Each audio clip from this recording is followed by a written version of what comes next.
మా పవన్ కళ్యాణ్ గారు ఏది ఇచ్చినా ఆయన ప్రతి ఒక్కటి ఆలోచించి ఇస్తారు అని చెప్పి ఒక గట్టి నమ్మకం. ఆయన ఏది ఇచ్చినా we are ready to follow his footsteps అని. అలాగే party whatever party tells we are ready to do whatever for the party as well as to bring in abundance to the party. So that is our agenda.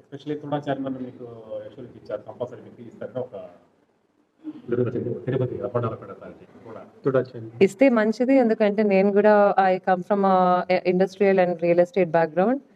So మేము developments చాలా వరకు చేశాము and కొంతవరకు knowledge ఉంది. So ఆ experience తోని మా తాత అయితే ఏ అడుగులు అయితే వేశారు ఆయన వెంబడి మేము నడవాలా అని చెప్పి under the guidance of Shri Pawan Kalyan garu and Nara Chandrababu Naidu గారు బ్లెస్సింగ్స్ తోని ముందడుగు వేయాలని చెప్పి నేను ప్రతి ఒక్కరిని సపోర్ట్ చేయమని కోరుకుంటున్నాను. అలాగే కావాలి.